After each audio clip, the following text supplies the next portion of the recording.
Sir, ഇതെന്തൊരു പുലിവാല. പാരീസിൽ നിന്ന് ലണ്ടനിൽ നിന്ന് നമ്മുടെ ബയേഴ്സ് ഫോൺ വിളിക്കുമ്പോ MD എന്തൊക്കെയോ പിച്ചും പേയി പറയുകയാണ്. ഇതെന്താ സംസാരിക്കുന്നറിയാൻ ഞാൻ ക്യാബിനിൽ ചെന്നപ്പോ എന്നെയും അയാൾ തെറി വിളിച്ച് പുറത്താക്കി. എടോ, ഞാൻ അയാളെ കൊണ്ട് ഇവിടെ വട്ടളയിരിക്കുക. എന്താ ചെയ്യാ, വലിയ മുതലാളിയുടെ മരുവനായി പോയില്ലേ. ആ ചന്ദ്രാമ എന്ത് കണ്ടിട്ടാ വിവരം കെട്ടോനെ കിട്ടിയത് എനിക്ക് ഒരു പിടിയും കിട്ടില്ല. വരുന്നിടത്ത് വെച്ച് കാണാം, അല്ലാതെന്ത്.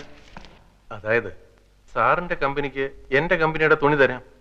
കഴിഞ്ഞ 2 കൊല്ലമായി സാറേ ഞാൻ ഇതിനു വേണ്ടി ഇവിടെ കയറി ഇറങ്ങാൻ തുടങ്ങിയിട്ട്. പക്ഷെ മാനേജർ കഴിഞ്ഞ 16 കൊല്ലമായി വേറൊരു കമ്പനിക്കാണ് ഈ ഓർഡർ കൊടുക്കുന്നത്. സത്യം പറയാമല്ലോ സാർ, 5000 രൂപ വരെ കമ്മീഷൻ കൊടുക്കാമെന്ന് പറഞ്ഞതാ. എന്നിട്ടും കാര്യം നടന്നില്ല. വേഗം കൊണ്ടാവനെ, ദാഹിച്ചിട്ട് തൊണ്ട പൊട്ടാറായി.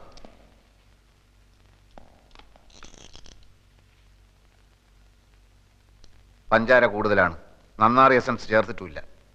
ഏത് കടയെന്നാടോ ഇത്?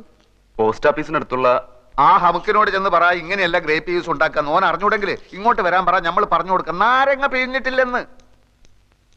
ഈടെ ജ്യൂസ് എന്താ വേണ്ടിയത്? Grape, pineapple, orange, mango, sathukudi? ഒന്നും വേണ്ട, താങ്ക്സ്. ഇനിയിപ്പോ നിങ്ങള് മാനേജർക്ക് കൊടുക്കാന്ന് പറഞ്ഞ 5000 റുപ്യന്റെ കമ്മീഷൻ ഞമ്മക്ക് തരുക. ഒരു മുതലാളിക്ക് എങ്ങനെ കമ്മീഷൻ കൊടുക്കുന്നതായിരിക്കും. അത് സാരമില്ല, ഞമ്മക്ക് പൊതുവെ കമ്മീഷൻ വലിയ ഇഷ്ട. നിങ്ങൾ 5000 റുപ്യ തരി. നിങ്ങളെ കമ്പനീന്റെ തുണി ഞമ്മളെ കമ്പനി വാങ്ങുന്നു. എന്താ പോരെ? എത്രയോ വർഷമായിട്ട് വേണുവേട്ടന്റെ വീട്ടുകാർക്കല്ലേ ഓർഡർ കിട്ടിക്കൊണ്ടിരുന്നത്. ഇപ്പൊ ചേട്ടൻ എന്ത് തെറ്റ് ചെയ്തിട്ടാ കമ്പനി ഓർഡർ മാറ്റി കൊടുത്തത്? ഞാൻ മാനേജറോട് ചോദിക്കട്ടെ. മാനേജറുടെ സത്യേട്ടൻ ചോദിച്ചു. അപ്പൊ മാനേജർ പറഞ്ഞു ആൽഫയാണ് മാറ്റി കൊടുത്തതെന്ന്. മാനേജർ മാറ്റരുന്ന് പറഞ്ഞപ്പോ ആൽഫയോട് തട്ടിക്കേറിയെന്നും പറഞ്ഞു. അനിയും കുഞ്ഞൊന്ന് വിളിച്ച് ചോദിച്ചു നോക്ക്. സർ, കൺസൈൻമെന്റ് അയക്കാൻ ഇപ്പൊ തന്നെ ഒരുപാട് വൈകി. LC ഓപ്പൺ ചെയ്യണം. LC ഇതുവരെ വന്നിട്ടില്ല. ഓൾ എവിടെ പോയി? സാർ, ഞാൻ അപ്പോഴേ സാറിനോട് പറഞ്ഞല്ലേ കുഴപ്പമാവുന്നു. ഇതാ വർമ്മ സാർ ലൈനിലുണ്ട്. സാറിനോടൊന്ന് അത്യാവശ്യമായി വീട്ടിലോട്ട് ചെല്ലാൻ. നമുക്ക് സൗകര്യം ഇല്ലെന്ന് പറ. അയാൾ വിളിക്കുന്നിടത്തൊക്കെ ചെല്ലലല്ലേ നമ്മളെ പണി. അങ്ങോട്ട് വരാൻ സൗകര്യം ഇല്ലാന്ന് പറഞ്ഞു. അങ്ങനെ പറഞ്ഞോ? പറഞ്ഞു സാർ. എന്നാ ഞാൻ അങ്ങോട്ട് വരാം. Okay sir. വർമ്മ സാർ ഇങ്ങോട്ട് വരാന്ന് പറഞ്ഞു. നമുക്ക് അർജന്റായിട്ട് പുറത്തേക്കൊന്ന് പോകണം. വർമ്മ സാർ വന്നാ അയാളോട് പോയി പണി നോക്കാൻ പറ.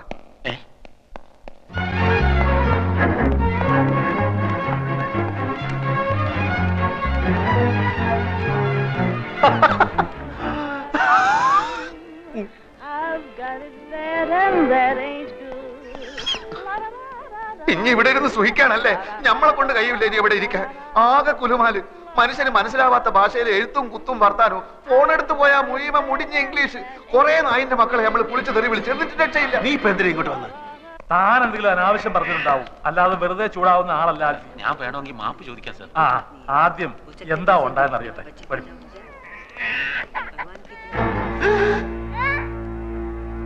5000 രൂപ വാങ്ങിച്ചോണ്ട് 60 ലക്ഷത്തിന്റെ ഓർഡർ നീ കൊടുത്താ?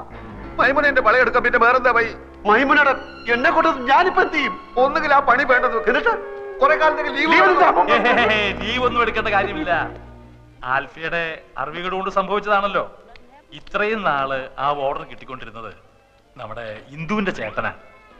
പെട്ടെന്ന് ഒരു കാരണവും ഇല്ലാതെ മാറ്റണ്ടായിരുന്നു.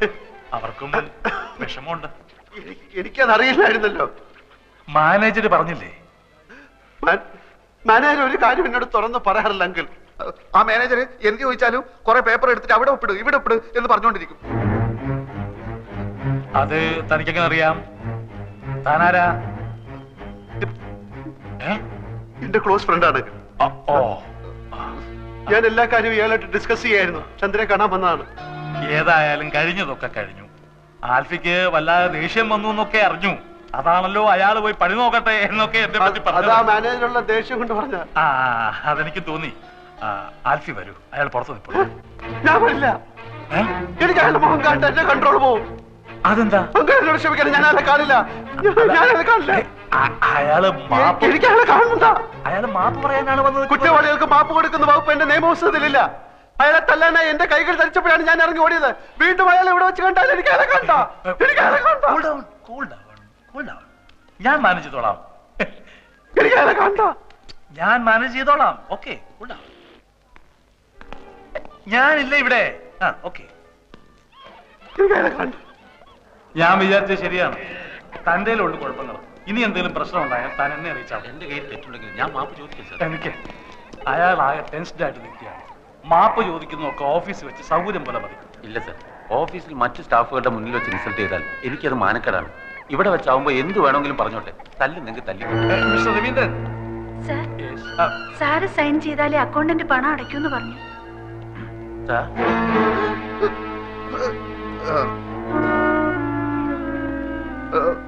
എന്നോട് ആരോടോ അകത്ത് വരാൻ പറഞ്ഞത്? എന്റെ മുഖം എനിക്ക് കാണണ്ടെന്ന് നമ്മൾ പറഞ്ഞല്ലേ? വലിയ കോട്ടൊക്കെ ആയിട്ട് ഇറങ്ങിയിരിക്കുന്നു. സാർ ഞാനൊരു ഒന്നും പറയണ്ട.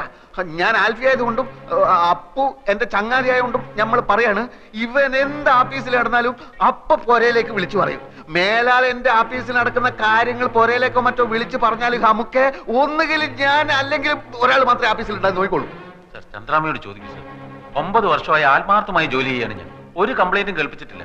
ഇക്കുട്ടീനെ നിങ്ങൾക്ക് എല്ലാവർക്കും പറ്റിക്കാൻ പറ്റും. കാരണം ഓള് പാവ കിടക്കുന്ന കടപ്പ് കണ്ടില്ലേ, ഭയത്തടി വെട്ടിയിട്ട പോലെ. എന്റെ പൊന്നും കട്ടെ മോളെ ഇന്നെ ഓർമ്മിച്ച് നമ്മൾ ഇയാളെ വെറുതെ വിടുന്നു. പോ എന്റെ മുമ്പിൽ നിന്ന്.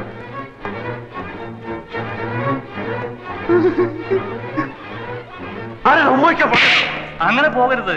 കാര്യങ്ങളൊക്കെ അപ്പപ്പ പറഞ്ഞു നിൽക്കുന്നതാണ് നല്ലത്. ഒന്നുമില്ല.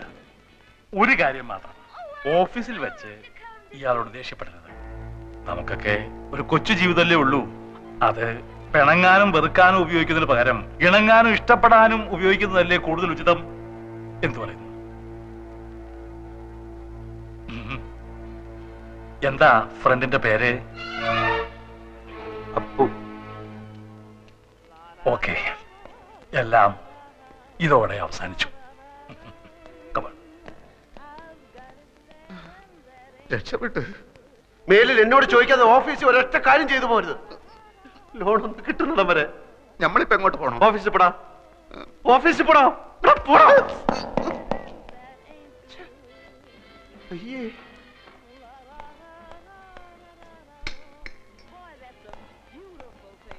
അയ്യേ, ആ വിവരം കേട്ടവൻ ഇങ്ങനെ കേറി ഉമ്മ വെക്കുമെന്ന് ഞാൻ വിചാരിച്ചില്ല.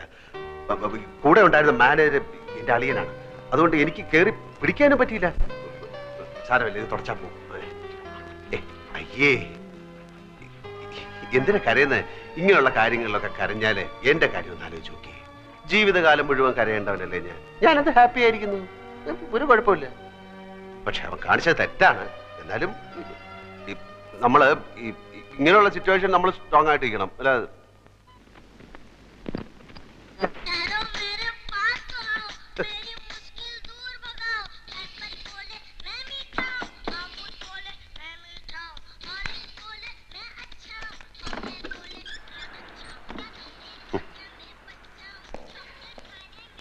My name is Alfred. My name is Alfred. എന്താ? ആരാ? ഭൂതം കുറത്തിന്ന് പുറത്ത് ചാടി. ഇത് മറ്റവനാണ് അൽഫി. Yes. How do you know my wife? Sir വരണം, സാറ് വരണം. ഞാൻ സാറിനെ എന്തെങ്കിലും മീറ്റ് ചെയ്യുന്ന എനിക്കറിയാം. സാറ് ഇരിക്കണം, ഞാൻ എല്ലാം വിശദമായിട്ട് പറയാം. ഞങ്ങൾക്ക് ആരെയും പറ്റിക്കണമെന്നൊന്നും ഇല്ലായിരുന്നു. നൂറ, സാറിന് ചായ കൊടുക്ക്. ചായയിലൊന്നും ഒതുങ്ങുന്ന കേസല്ലേ ഇത്, നീ കൈകാര്യം ചെയ്യും.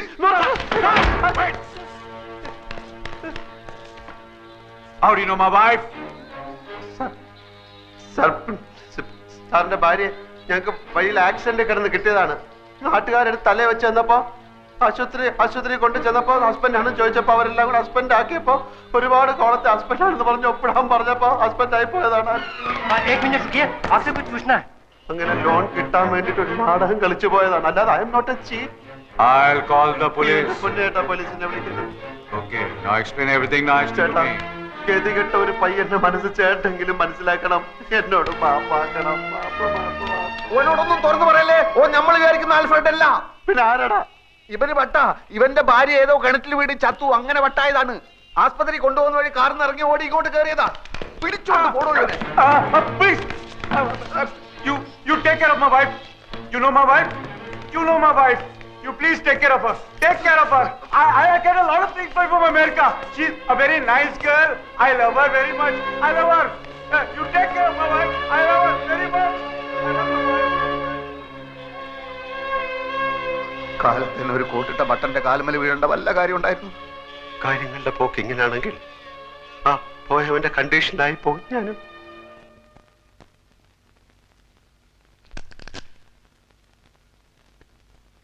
കേസിന്റെ വിധി അച്ഛന് അനുകൂലമായി വരൂ എന്നാണ് ആ വക്കീല് പറയുന്നത്. ഞാനിന്നൊരു 1000 രൂപ നമ്മുടെ കുറുപ്പിന്റെ കയ്യിൽ നിന്ന് വാങ്ങിച്ച് മണി ഓർഡർ ഹലോ, അപ്പുക്കുട്ടൻ സാറുണ്ടോ? അപ്പുക്കുട്ടനോ? ചന്ദ്രിക വർമ്മയുടെ ഹസ്ബൻഡ്. നിങ്ങളാരാ? എനിക്കുള്ള ഫോണാ ഇതാ. ഹലോ, അതെ. നാളെ കട ഇൻസ്പെക്ഷൻ നടത്തണം, എന്നാലേ ലോൺ സാങ്ഷൻ ചെയ്യാൻ പറ്റൂ. അത് ഇത് എപ്പോഴാ ഇത്? സമയം നാളെ രാവിലെ 10 മണിക്ക് ഞാൻ വിളിച്ചു പറയാം. പിന്നെ നമ്മുടെ അക്കൗണ്ട് ഇങ്ങോട്ട് മാറ്റുന്ന കാര്യം നാളെ 10 മണിക്ക് വിളിച്ചാ മതി. ശരി ശരി, വെക്കട്ടെ. ഓക്കെ. അപ്പുക്കുട്ടൻ എന്നാണോ പേര്? അപ്പുക്കുട്ടൻ എന്നാണോ പേരെന്ന്? ആരുടെ? നിങ്ങളുടെ. അല്ല, എന്തൊക്കെ ഉണ്ടെങ്കിലും വിശേഷം. പിന്നെ അപ്പുക്കുട്ടന് വന്ന ഫോണ് നിങ്ങൾ എന്തിനാ അറ്റൻഡ് ചെയ്തത്? അപ്പുക്കുട്ടൻ എന്നൊരാളാണ് എന്നെ വിളിച്ചത്. അല്ല, അപ്പുക്കുട്ടനുണ്ടോ ചന്ദ്രിക വർമ്മയുടെ ഹസ്ബൻഡ് എന്നാണ് അയാൾ ചോദിച്ചത്. ഈ കുട്ടിയുടെ കാര്യം ഞാൻ തോറ്റു. അപ്പുക്കുട്ടനാണ് വിളിക്കുന്നത്, ചന്ദ്രിക വർമ്മയുടെ ഹസ്ബൻഡ് ഉണ്ടോ എന്നാണ് ചോദിച്ചത്. എല്ലാ കാര്യവും തലതിരിഞ്ഞേ കേൾക്കൂ. വിട്ടി കൂഷിപ്പണ്ടോ, എല്ലാത്തിനും ഡൗട്ടാ. ഏതാ ഈ അപ്പുക്കുട്ടൻ? എല്ലാ അപ്പുക്കുട്ടന്മാരെ അറിയാം. അങ്കിളിനെ അറിയാം. അങ്കിൾ എന്റെ ഫ്രണ്ട് അപ്പു അന്ന് വന്നില്ല. അപ്പു നമ്മുടെ ഇനി വന്ന് എന്റെ ഫ്രണ്ട് അപ്പു അന്നൊരു മഞ്ഞ കോണ്ടസയില് വന്നില്ലേ? മഞ്ഞ കോണ്ടസയില് വന്ന അപ്പു. മഞ്ഞ അപ്പു അല്ല, മഞ്ഞ കോണ്ടസയിൽ വന്ന അപ്പു. അപ്പുക്കുട്ടൻ എന്നാ അവന്റെ പേര്. ആര് പറഞ്ഞു? ഞാൻ കേട്ടു ഫോണില്. ആരെ വിളിച്ചെന്നറിയോ? അതറിയില്ല. നാളെ 10 മണിക്ക് വിളിക്കാന്ന് പറയുന്ന കേട്ടു. ഇവനെ നമ്മൾ ഫോളോ ചെയ്യണം. അതെ. എവിടെയാണ് അവന്റെ താമസം? ആരൊക്കെയാണ് അവന്റെ കോണ്ടാക്ട്സ്? എന്താ പണി? ഇതൊക്കെ അറിഞ്ഞ അവന്റെ പൂച്ച പുറത്തിയടിക്കാം. അപ്പുക്കുട്ടൻ സാറല്ലേ? ഞാൻ വർഗീസ്. ഇൻസ്പെക്ഷൻ ആള് 11 മണിക്ക് കടയിൽ വരും. ഞാൻ ചർച്ച് ജംഗ്ഷനിൽ വെയിറ്റ് ചെയ്യാം. ഈ വഴി വരാണെങ്കിൽ നമുക്ക് ഒന്നിച്ചു പോവാം. ശരി ശരി.